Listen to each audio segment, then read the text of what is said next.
Hey Lioness, welcome to my vlog. Like and subscribe to my channel, and you can also find my blogs on lionnesspursuit.com. And since this is my first video, I'm going to give you an introduction to why I decided to make a blog and a vlog and the importance of it. For me, as I walk into womanhood, I had struggled and still struggle with certain things, with creating boundaries, right, with men and getting in healthy relationships and doing what's needed for me and not feeling guilty for it.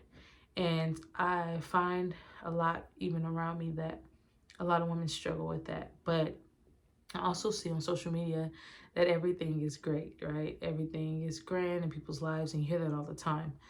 But I just didn't want to be one of those people to just say it. I wanted to actually create a community of women that are raw and is speaking from a place of wherever they are in their lives and wanting a community of women to uplift them and encourage them.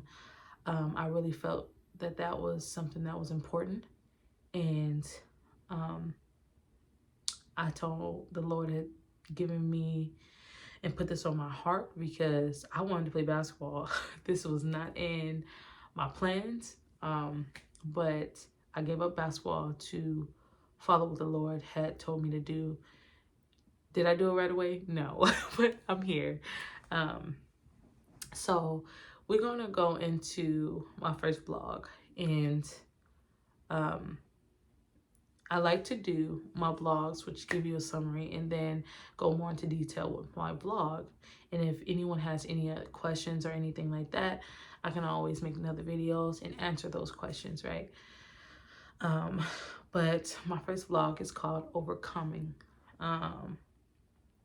And it's about how I overcame while I was pregnant, in my relationship, and after I gave birth. And so when I found out I was pregnant, I had a hard time accepting it. I was disappointed. I was sad and upset at myself for the decisions that I made. For years in my relationship, I did not see how bad it really was. I was really blind to it. I had gotten so good with suppressing my feelings, where they came from: emotional abuse, physical abuse. I just somehow slid it under the rug as if it really wasn't going on. But the moment I got pregnant was the moment it got real for me. It's crazy how the things that went on before I got pregnant, I couldn't see. But when I got pregnant, I seen everything. And I went into panic mode because I said I have this precious baby that I'm in control of, future, right, environment, and that whatever I subject him to, it's my fault, right? And I had to be really honest with myself with who I had a baby by and what kind of environment I was going to subject my son to. And years ago, I had a dream I was going to have a baby boy. So when I found out I was pregnant, I knew it was going to be a boy. And I just didn't want to continue the same cycles, right? I wanted him to see something different than what his father's seen and what I've heard, and growing up. So the only logical thing for me was to go get an abortion. I said, I'm going to the abortion clinic. I can't do this. My son is not going to see this. He's not going to grow up around it. I can't.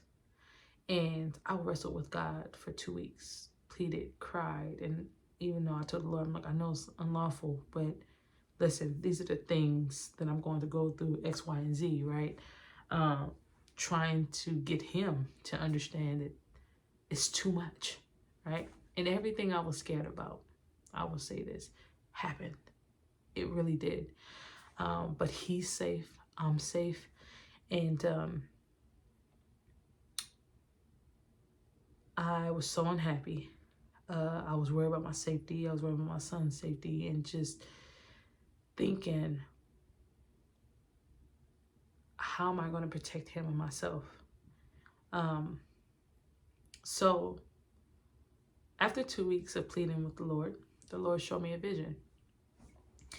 And he showed me a vision of a demon cutting over my stomach and smiling at me. And he said, you're going to sacrifice this baby to Moloch.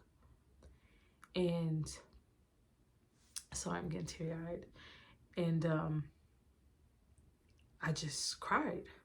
I was like, I don't know what to do. This is too much. So I reached out to one of my mentors and was talking to her. And she spoke to me with grace. And she said, maybe you should reach out to your spiritual parents. So I said, okay. The next day, they ended up calling me, leaving me a voicemail saying, come over to my house at 3 o'clock. I said, okay.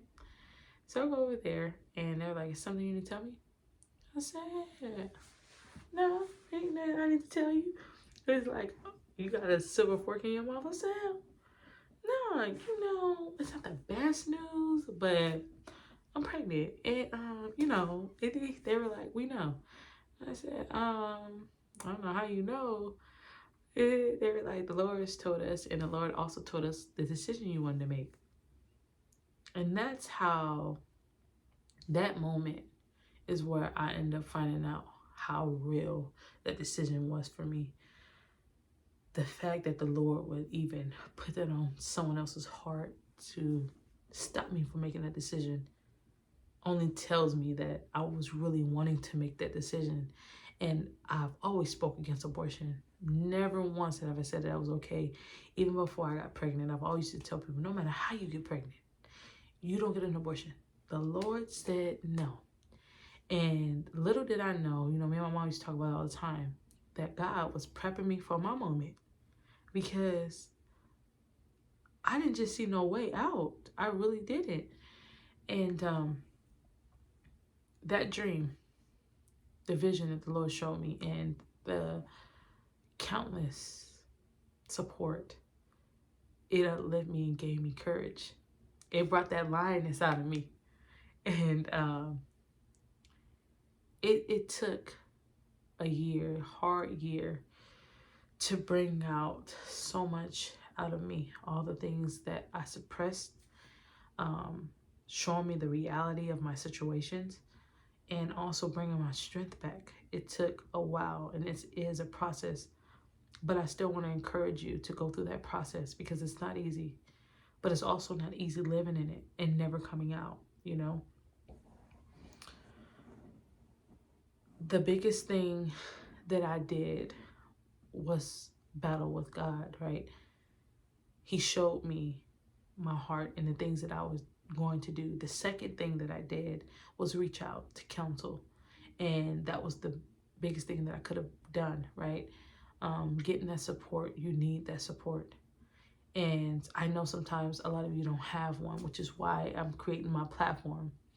And then the third thing was just really sitting and thinking about everything that could happen, and really coming to a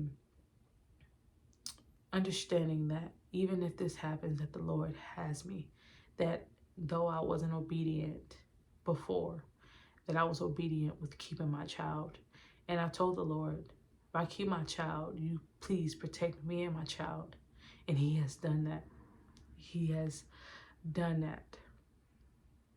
From him and my stomach and me being abused, and him coming out healthy, to us getting in a law situation, and us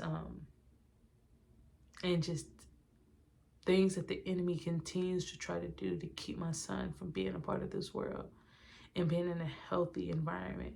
Even from the decision of me wanting to get an abortion, it's been an attack on and the Lord has kept us. He has kept us and was faithful, and has always been faithful, and has been faithful. And I know that it may not seem like you can get through it, that it's too hard. You look at all these challenges, it's all this pain, everything, you just want to stop. But let me tell you, writing your own story to your life is the worst thing that you can do, because you never know the outcome. Never know. And things that I was scared of, like I said, has happened. But I'm also here, and I overcame, baby. I overcame. And my son has overcome. And also, it has brought strength out of me because of the things that I had to go through. And I think that honestly, I needed this to be here today.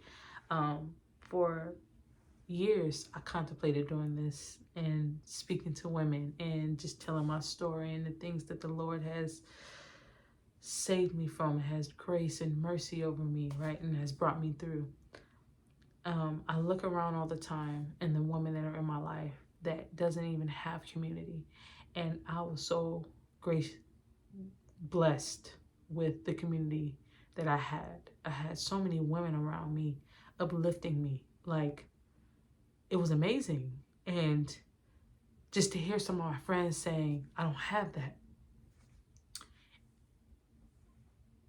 The reason why I'm tearing up is because I wouldn't know what I would have done without the Lord blessing me with women that has uplifted me in my circumstances.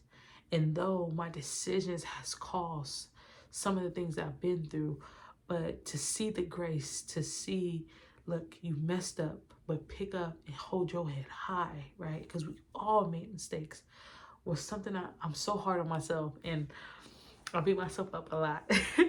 So to have someone to be there and to just love on me and to just be raw with me, like, you're going to go through challenges. It's not going to be easy. And you have calls upon yourself, but you're going to make it through because you have a faithful God. That is what I hope to bring to my platform, is a women's community that is not only raw, but hold us accountable for the decisions that we make, and also uplift us and find a way to bring us out of the consequences or the decisions or the lifestyle that we have brought ourselves to. And that is just me taking accountability. Even though I've overcame and I've survived, I've also subjected myself to those things, right? And in the beginning, I just was like, the Lord cannot use me. I had a baby out of wedlock and I'm unusable. Like, that's just how I felt. And it took me 3 years to get to this point. And that is why I felt that there was no other title to call my blog and my first video to my blog, Overcomer, because I've overcome a lot. And I know there's many women that are out there that has overcome, is overcoming, and is either in the beginning or the end or the middle of their stages of overcoming and finding that not lioness in you. But I want to encourage you and encourage you to make the right decisions to seek Yahusha, right? And just be open and raw with him, and that he can align you back with him. And I pray that this encouraged someone, and that I can continue to encourage. And I pray that as women, as we continue to grow in my platform, that we will start uplifting each other and loving each other and fixing each other's crowns. So with all that being said, thank you for coming to my first vlog, and I love you, and you guys have a blessed day.